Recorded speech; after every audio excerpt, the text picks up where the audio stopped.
Call ধরে তোমাকে 5 number কম দিলাম, হয়তো তুমি একদিন শুদ্ধ হয়ে যাবে, কিন্তু নাম্বারটাকে আমি আর কারেকশন করতে পারবো না। তাহলে জীবনব্যাপী যে জিনিসটা আমি কারেকশন করতে পারবো না, এই ভুলটা আমি করতে চাই না। কারণ তোমরা বয়স্ক, ইমোশনাল হয়ে তোমরা ভুল শুদ্ধ যাই করো, আমাদের এখন এমন একটা স্টেজ, আমাদের একটা কাজ করতে চিন্তা করা লাগে।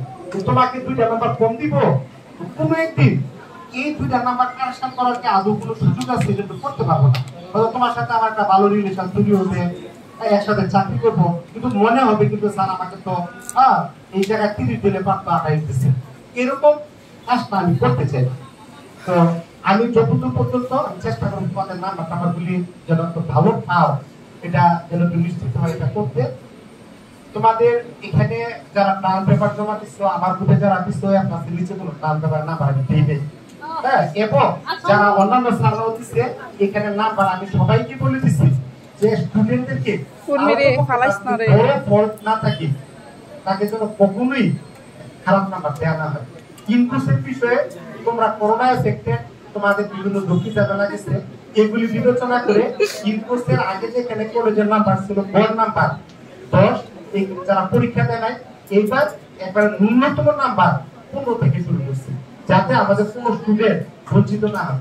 তোমাকে এটা মানে তোমরা আমাকে দোয়া করো এটার জন্য না যে আমাদের জীবনতে একটা পর্যায়ে আমাদের প্রমোশনের সর্বোচ্চ পর্যায়ে, এখন আমাদের আরেকটা প্রমোশন বাকি আছে, বছর 2-এর মধ্যে ইনশাআল্লাহ প্রিন্সিপাল হয়ে যাবো।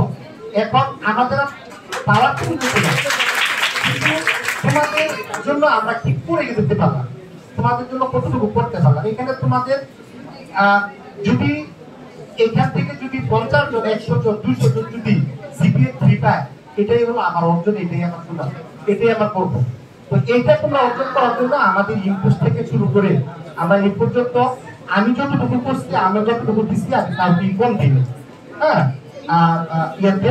এখন তোমাদের রিটেন পরীক্ষা যেটা হয়েছে এটা কতটুকু করছে সেটা রেজাল্ট বেরোলেই বোঝা যাবে। তাইটা তো তোমাদের মধ্যে আমাদের সর্বোচ্চ শুভকামনা যেটা বলা সেটা থাকবে, শুনে কথাটা এটা। আর আরেকটা কথা ভুলে গেছি বলতে, এটা মনে হয় স্যার বলছি কিনা না, শিক্ষকদের নামটা অনেকে জানে না, যে স্যারদের নামটা এটা তোমরা একটু মনে রাখবে। এটা এই কারণে যে এখান থেকে চলে গেলে তো লাগে। ধরো আমি আজকে কি রবিবার, গত শনিবার আগে শনিবার, আজকে 9 দিন আগে একটা বিয়ের অনুষ্ঠানে পাত্রীদের থেকে গেছি, আমার একেবারে একান্ত নিকট জনের। তো এটা খুব সুন্দর হয়, মেয়ে ভোলা কলেজ থেকে তোমাদের সাথে এটা আজকে বাইরে, আগামীকাল বাইরে পরীক্ষা অ্যাকাউন্টিং এর, তো ভোলা সরকারি কলেজ থেকে। হ্যাঁ, ওদের পরীক্ষা আগামীকাল। তো জিজ্ঞেস করলাম মেয়েকে বিভাগের প্রধান নাম কি, বলতে পারে। তো এখন দেখো এটা কিন্তু তাতে আমরা জানি যে সারা বাংলাদেশের চিত্র একই রকম, তোমাদের অবস্থা একই রকম। কারণ হচ্ছে কি ক্লাস করে না, আসে না, কলেজে যায় না। হ্যাঁ, এটা হলো বাস্তবতা।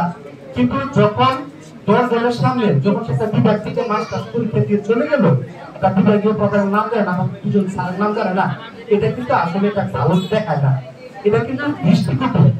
তুমি যখন আমার মধ্যে একটা বিভাগে আসবে, চাকরি করবে, তোমার শিক্ষার্থী সেও যদি তোমার নামটা না জানে, বিভাগের নামটা না জানে, তোমার কাছে খারাপ লাগে, যে খারাপটা আমার কাছে লাগে।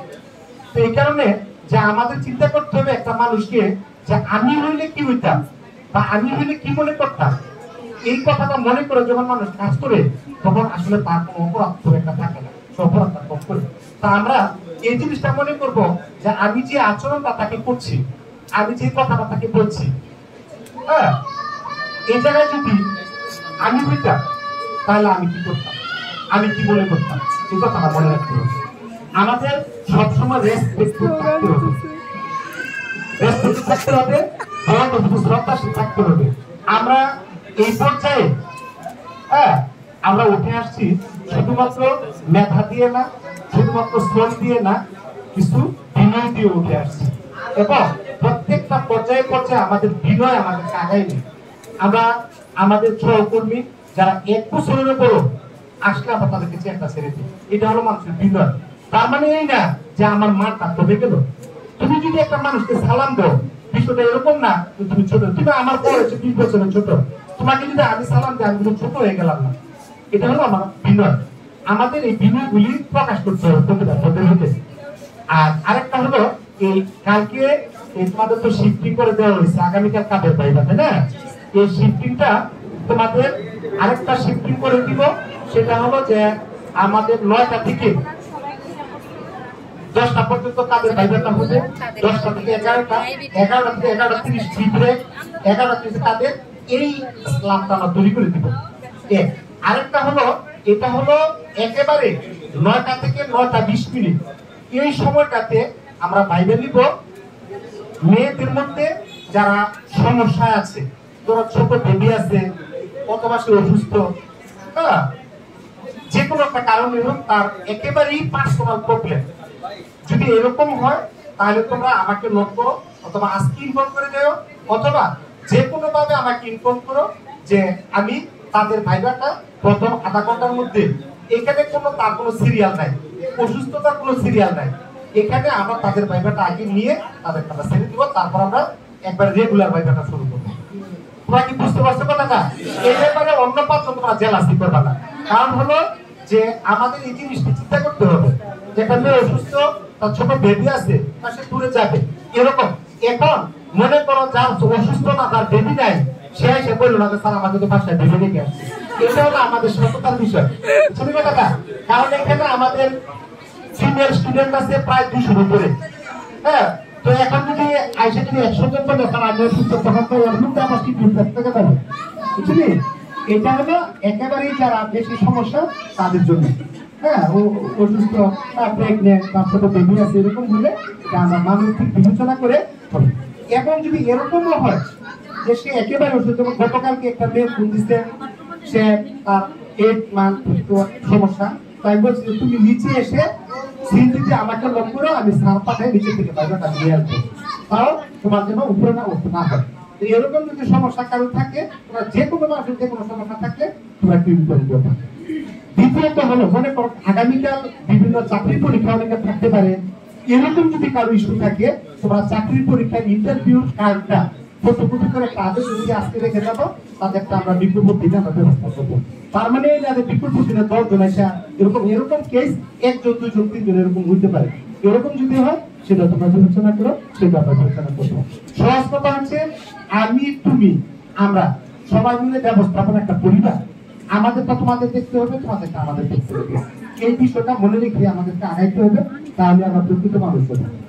আগামীকাল ভাইবা আমাদের যে সময়টা, এই সময়টা স্ক্রাব করে দিব, তোমরা 9টা থেকে যাদের ভাইবা তারা এই সকালে চলে আসবে, যাদের ভাইবাটা 11:30 তারা উপরে এসে বারান্দা তোমরা ভিড় করো না, বলে যে আসো ওয়েলকাম, তোমরা একটু নিচে ঘোরাফেরা করলাম, সে দিকে তুললাম, হ্যাঁ, বন্ধু বান্ধব থাকলে হ্যাঁ করবা, সমস্যা না, কারণ মানুষ ভিতরে ধারণ করে রাখে, তো করলাম। কিন্তু বিভাগে এসে তোমরা আমাদের যখন স্ল্যাবটা ধাপটা দিয়ে দিব, সে প্রথম 100 জন 10টা পর্যন্ত, হ্যাঁ হ্যাঁ, বাকিটা তারা তোমরা বারান্দাটা ইয়ে করলে আমরা এখানে সামাল দিতে পারি না, এখানে তোমার সামাল দেওয়া আগে উঠে না আসলে সামাল দেওয়াটা পুরো কঠিন হয়ে পড়ে, বারবার করে তো আমার উঠে আসা সম্ভব না, বুঝলি কথাটা? এখানে অন্যদেরকে দায়িত্ব দিলে সবাইটা পারেও না, তো এই কারণে আমি থাকতে এখানে বাহিনী কলেজের প্রিন্সিপাল স্যার থাকতে তাদেরকে এন্টারটেইনমেন্ট একটা বিষয় থাকে, আমি বারবার করে চেয়ার থেকে উঠে এসে তোমাদের এই কাজটা বলতে পারবো না যে তোমরা সিরিয়াল করো। আরেকটা কথা, তোমরা স্বেচ্ছায় স্বপরিমিত হয়ে যদি কেউ ভলান্টারি হতে চাও যে আমরা 4 জন বা 5 জন, তোমরা এই কাজটা মেনটেন করো, তোমাদের হাতে আগে আমাকে লিস্ট দিয়ে দিব, সিরিয়ালটা মেনটেন করার জন্য তোমরা 10 জন করে একটা লাইন মেনটেন করবে, হ্যাঁ, লাইন মেনটেন করবো যে আমাদের সবাই এখানে থাকবে, এখান থেকে 10 জন তার সিরিয়ালে 10 জন সে, এরপরের 10 জনকে তোমরা রোল নাম্বার করে বলে দিবা, পরের 10 জনে হ্যাঁ তারা তুমি রেডি যে এই 10 জন শেষে বাকি 10 জনের দাঁড়াবে, তাহলে আমাদের বারান্দাটা এমন একটা অবস্থা তৈরি হয় না, আমরা একটা স্যার যাইতে পারি না, একটা ম্যাডাম যেতে পারি, তোমরা যারা আগে ভাইবা দিচ্ছ তোমাদের এই অভিজ্ঞতাটা আছে, তো এই কারণে এই ধরনের বিশ্রী অবস্থা যেন তৈরি না হয় এটা আমরা চেষ্টা করবো। আমরা সবাইকে সহনশীল হবো, যাদের সমস্যা এখানে তোমরা নিজেরা দল পাকাবা না, যদি সমস্যা হয় দেন আমাকে ইনফর্ম করবা, আমি চেষ্টা করবো তোমাদের সর্বোচ্চ চেষ্টাটা তোমাদেরকে অন্তত তোমাদের মানবিক বিবেচনা করবো। ঠিক আছে, সবাইকে ধন্যবাদ, তোমরা কষ্ট করছো, আসলে আমাদের কারণ ক্ষমতা কম, 2বারে 2 স্পেলে হইলে আমাদের আসলে সম্ভব হচ্ছে না, হ্যাঁ, 2বার ভাইবা দেওয়াটা ক্লাসটা নেওয়াটা, এই কারণে সবাইকে বলে দিলাম, তোমরা এই বিষয়গুলি একটু মনে রাখবা, আমি আবারও রিপিট করছি।